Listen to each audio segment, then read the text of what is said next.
So Michel, thanks so much for taking the time to speak with us. Lovely to meet you. My pleasure. I'm Sarah from The Upcoming in the UK.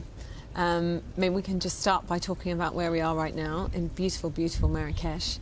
What is it you like about this city, and how has your experience been here so far?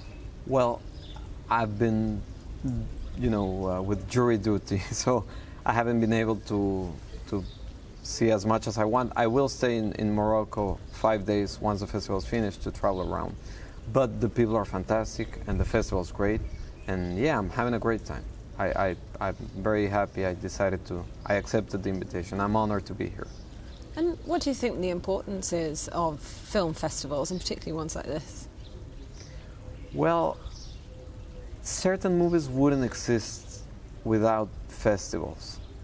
And often once they're discovered at a festival, then they get a chance to, they're discussed, they're in the media, you start talking about them, so your involvement is as important.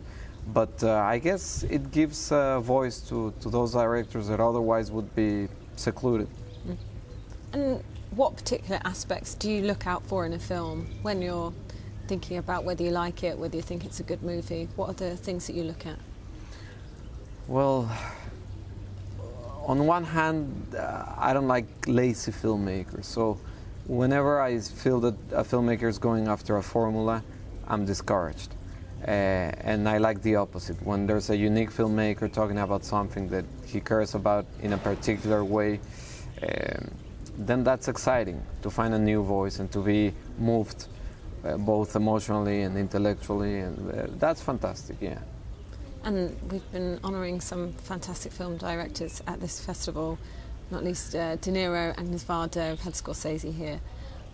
What do you admire about those directors, and do you have others that have really inspired you or influenced you? Well, definitely Scorsese, he's a master. I've seen Taxi Driver a number of times, and Raging Bull and Goodfellas and so on. They're fantastic movies. And also I like very much about him that he started on, he was shooting Mean Streets with little money, with a tiny budget, and yeah, that's keeping it raw, and I'm sad to say those apparently were more exciting times for cinema, the 60s, the 70s. So we have to keep fighting and finding a way to keep, to make movies interesting and not just like TV shows. I don't buy into that whole storytelling and that's it, because then it turns into TV, and there's much more to. We shouldn't be lazy as filmmakers. And Mexico in particular seems to produce some very fine directors, yourself included, and Guillermo del Toro. What do you think it is about Mexico, your culture, that produces such great film directors? Well, Mexico is a very interesting country. Also, and when I say interesting, I mean it in a complex way, because it's a very troubled country, very violent. It gets more violent than, by the day, and we all know this. I'm not saying anything new. But it fits, it's a chaos, it's a madhouse living there, and it's beautiful at the same time, and it's culturally very rich, and we have, history, and we have everything, and there's people from all over the world living there, so it's very, I get inspired every day. It's one of those places, Mexico City, where you never know what's going to happen during the day, and it's crazy. So I guess that fits that cinematic material at the end of the day. Yeah. And you tend to write and direct your films. Would you ever direct someone else's screenplay or write for someone else's film? Write for someone else. I mean, like for example, Tim Roth keeps telling me, because we want to get him to direct again, and he really wants to do it. So sometimes he tells me, write something, I'll direct it, you produce it. Yeah, with Tim I'll do it, of course, because he's a good, we're good together. But I guess only for him, because writing is such a hard thing. I write to direct. But lately I'm enjoying writing more and more. Before it was too difficult. It's still very difficult, but now I have faith that it's going to be accomplished. After 5-6 movies, it gets a little. And then at the same time, I need to keep it raw and if not find a way not to repeat myself. Yeah, I guess. And you did Chronic in English, as you mentioned, with Tim Roth. Yeah. What's the difference between doing a film in English or in Spanish, and dealing with English actors? Do you feel any difference? Well, the good thing about Chronic is that I had written a first draft of the film before meeting Tim.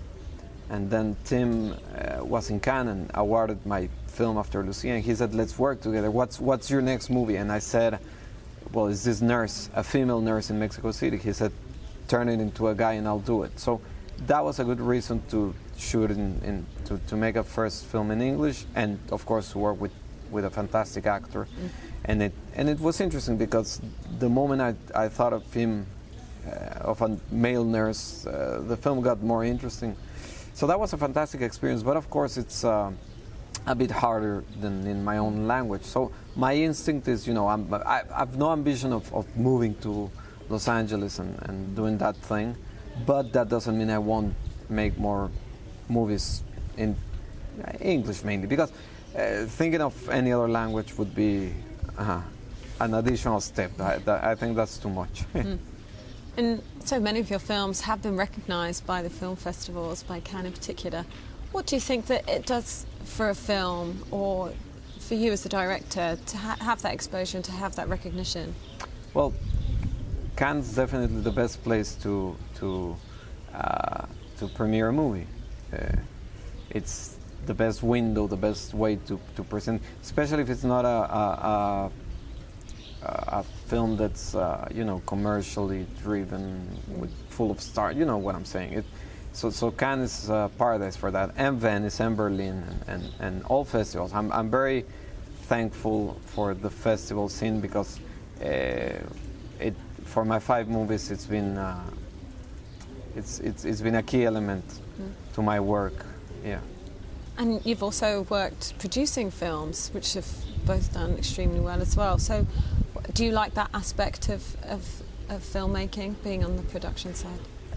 I don't enjoy producing that much, but Gabriel Ripstein, Lorenzo Vigas, and I'll include Tim Roth, we're a group of filmmakers, so we change. I produce for Gabriel Ripstein or Lorenzo Vigas, and then they produce for me. And Tim Roth has starred in 2 of our movies, and he wants to direct. So that's okay, because it's not like now I become a producer and I behave in a different way. It's more like we're trying to help each other to make the best possible films. And 2015 was an interesting year, because we won the Golden Lion in Venice, and Best First Feature in Berlin with Gabriel Ripstein's movie, and Best Script in Cannes. So it was great to get awards in all 3 major film festivals. And that helps, yeah, absolutely. From afar that I produced, it's a Venezuelan first-time director, so getting the Golden Lion was a big deal. And coming to maybe a slightly broader topic of, I think, the political climate sort of globally at the moment, it's pretty fraught, more specifically in the US for Trump, the UK and Europe with Brexit. But how do you feel like the political situation in places like Mexico influence culture, influence film? It feels like there's a lot of films at the moment are trying to grapple with these issues, whether it's through escapism or whether taking them head on. Well, the trick is you got to turn that into a good cinematic experience, and not just a way of expressing yourself nowadays, because then the film will be outdated, and I think time is the best judge. So if it serves a real good purpose, then it's okay. Otherwise, you gotta let it, you gotta be clever about it. In Mexico, we have this saying, it's not a new one, it's always been there since I was a kid. I heard it, we're too far from God and too close to the States. And I think nowadays it's, as particularly true. Yeah, I hope things get better. What can I say? I mean, Guillermo del Toro, I think in particular, was feeling quite sort of disillusioned, I guess, with the current political situation with Trump. But yeah, it's not just the States; it's everywhere. It's the world's getting more radical by the day. Right? People are hopeless and desperate, and so, you know, you have Brexit, and you have, you know, people want to shake things up, but sometimes the wrong kind of people take advantage of that need. And I mean, Mexico is 50 million poor people, half the country is poor, a quarter, 25 million are starving, you know. It's a shit situation. Sometimes I'm ashamed of my country because we don't take care of our people. So it's tough, and there's not such a big need to look outside for things to discuss and trouble. We have them at home, and we should take care of all that. Yeah. And looking back over the films you've made and your experience as a filmmaker, what have been like the particular highlights for you, someone you've worked with, one of the films you've made, or the particularly challenging moments? Well, I guess going from having to shoot with tiny budgets and having, you know, no one would trust the script of After Lucia, no actor, you know, I wanted big names, they didn't want to get involved. I finished shooting in February 2012, and 2 months later, 3 months later, I was in Cannes, and Tim's telling me, it's a masterpiece, I want to act with you. So that was, and then we won the other prize in Venice. So 2015 was an amazing year. And can you tell us then what you've got on the horizon? What's next for you? I can't say much because I tend not to talk too much about what I'm about to shoot, not because it's not to jinx or anything like that. It's just that I'm trying to find out myself what I'm doing.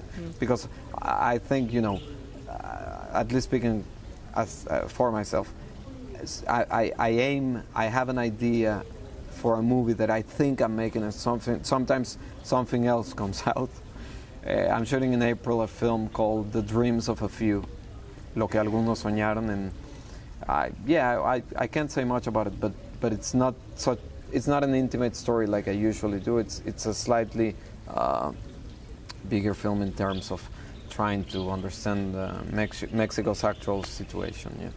And have there been other films that have been released this year at the film festivals this year that have really stood out for you? Do you have any favourites? 2018. Films that I've seen lately? I like very, very, very much Lars von Trier, his latest film. Yeah, that was exciting. You feel like there's a young director behind it, you know. He takes risks that the young directors are not necessarily taking, and I like that movie. Yeah. Though it's been controversial. I can't see why, you know. I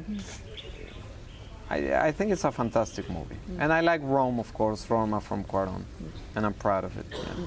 And I like Regadas' latest movie, and I like from a couple of years back, but Amate Escalante, La Región Salvaje. I'm not sure about what's the English title for it. It got Best Director in Venice in 2016. It's a good film. And from the Marrakech Film Festival, any of the particular films that stood out here? Well, I guess I'm not allowed to, yeah, to talk about as a jury member of what I've seen so far. We'll but wait. It's been good. It's been good. Yeah. Well, and I'm halfway through it, but it's been a great selection. Yeah. All right, fantastic. Well, thanks so much for speaking Thank with you, us. Sarah. Enjoy the rest of the time in Marrakech, and good luck with your next projects. Thank you very much. Thank you. Pleasure.